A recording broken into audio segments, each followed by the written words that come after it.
Hello everyone, welcome back to my channel Madhu AIIMS Bhopal में आपका स्वागत है। इम्पोर्टेंट नोटिस है, तो इस वीडियो को आप ज़रूर देखें क्योंकि जो बच्चे नहीं कर पाए हैं रजिस्ट्रेशन, वो उनके लिए अच्छी बात है कि वो बेसिक रजिस्ट्रेशन को फिर दोबारा कर सकते हैं। यहाँ पे जिन बच्चों ने नहीं किया है उनके लिए है, और जो बच्चे कर चुके हैं बेसिक रजिस्ट्रेशन उनका नहीं होगा।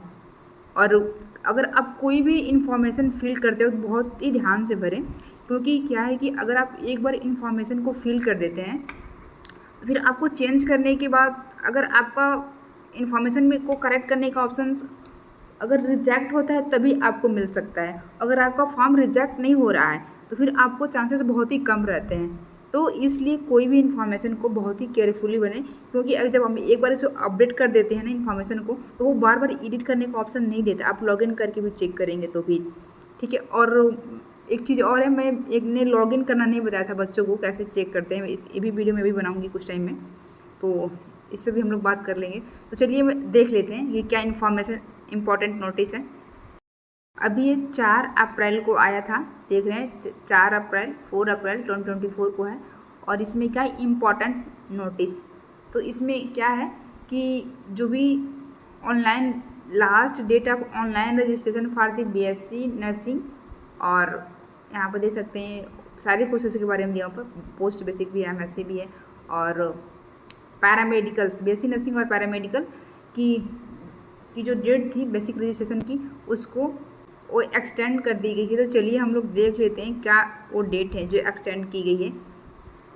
आप देखिए यहाँ पे basic registration for BSc nursing and BSc paramedical courses के लिए अभी इंक्रीज कर दी गई है, तो उसको बढ़ाया गया है। तो ये कर दिया गया 26 अप्रैल तक कर सकते हैं 5 PM, यानी कि फ्राइडे को 5 बजे के पहले 26 अप्रैल को 5 बजे के पहले आप बेसिक रजिस्ट्रेशन कर सकते हैं जिन्होंने नहीं किया है, ठीक है। और बेसिक रजिस्ट्रेशन करने के बाद से आप देखिए generation of code for final registration for BSc nursing, इसके पहले मैंने बताया था। तो जो लोग कोड वही लोग जनरेट कर पाएंगे जो बेसिक रजिस्ट्रेशन कंप्लीट करेंगे।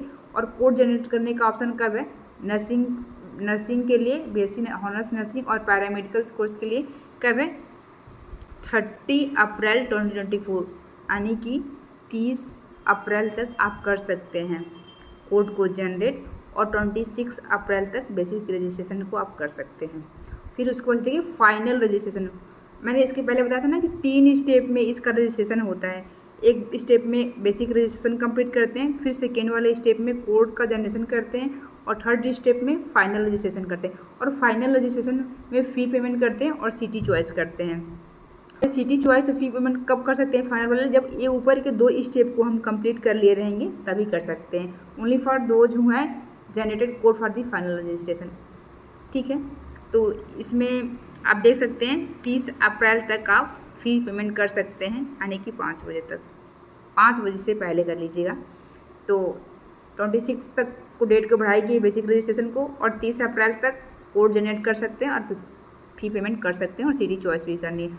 और सिटी चॉइस भी आप लोग केयरफुली करिएगा, क्योंकि एक बार सिटी चॉइस करने के बाद हो सकता है कि मतलब वैसे देता है लेकिन क्यों गलती करनी है जानबूझ कर, कि लास्ट में अगर 20 डेज एग्जाम के पहले वो सिटी एक्सचेंज वगैरह करने का ऑप्शन देते हैं। अगर वो कोरोना काल में दे रहा था, क्योंकि ऐसे बहुत सारे बच्चों को प्रॉब्लम हो रही थी इसलिए दे रहा।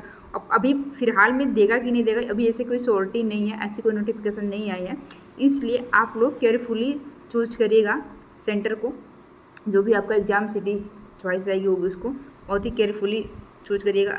Last date for submission required document for the BSc honours nursing, जो भी डॉक्यूमेंट्स आपको रिक्वायर्ड की गई थी मैंने बताया था इसके पहले एक वीडियो में। आप लोग मैं इसको डिस्क्रिप्शन बॉक्स में पुरानी वीडियो को ऐड कर दूंगी, आप लोग देख लीजिएगा वहाँ से भी।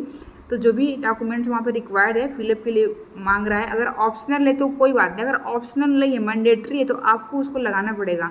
तो उसके लिए डेट दी गई है 13 मई तक कर सकते हैं, यानी कि 13 मई 2024 तक कर सकते हैं, जो भी आपका last date of submission required documents है उसके लिए है ये, ठीक है।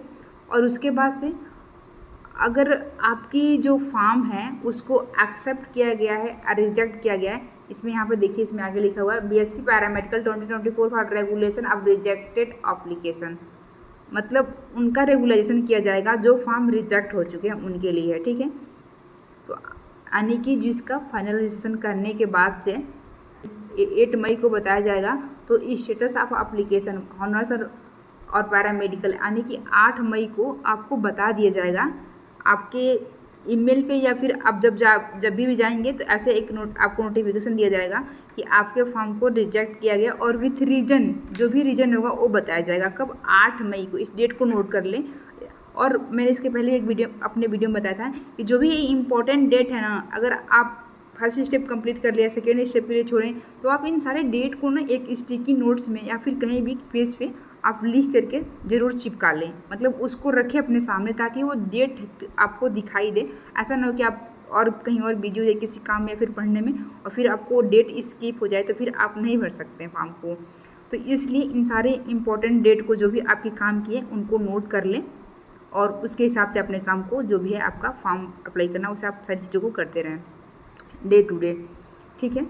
और मैंने बता दिया, तो ये स्टेटस आएगा, फॉर्म आपका एक्सेप्ट हुआ कि रिजेक्ट हुआ है 8 मई को। उसके बाद से फिर आपको एक चांस दिया जाएगा 13 मई को 2024 को आपको अपडेट करने के लिए, जो भी आपके मिस्टेक्स पॉइंट्स रहे उसको आप सही कर सकते हैं 13 मई को, ठीक है। सिर्फ 13 मई तक, 8 मई से लेकर के 13 मई के बीच में, ठीक है। 26 अप्रैल तक आप बेसिक रजिस्ट्रेशन कर सकते हैं। 13 अप्रैल तक यानी कि 30 अप्रैल तक आप कोड जनरेशन कर सकते हैं फाइनल रजिस्ट्रेशन के लिए। फिर 30 अप्रैल तक यानी कि आप 26 के बाद से 30 अप्रैल तक कोड जनरेशन भी कर सकते हैं, और फाइनल पेमेंट वगैरह जो भी है आपका कर सकते हैं, सिटी चॉइस वगैरह, ठीक है। और उसके बाद से ये सब तीनों स्टेप कंप्लीट होने के बाद से ऊपर के 3 स्टेप आपको बताया जाएगा 8 मई को आपका फॉर्म एक्सेप्ट हुआ है कि रिजेक्ट हुआ है। अगर किसी रीजन से रिजेक्ट हो जाता है तो फिर आपको एक चांस दिया जाता है 13 मई तक आप उसको सही करके, जो भी है आप अपने जो भी डॉक्यूमेंट्स वगैरह है उसको सही से अपलोड कर सकते हैं 13 मई तक, ठीक है। तो आपने देख लिया, इसमें इतना ही इन्फॉर्मेशन था। और ये बस इस वीडियो का मतलब बस एक ही है कि आपको दोबारा जिन बच्चों ने रजिस्ट्रेशन नहीं किया है उनको एक और मौका दिया गया रजिस्ट्रेशन करने के लिए, और डेट में चेंजेस हुए। और ये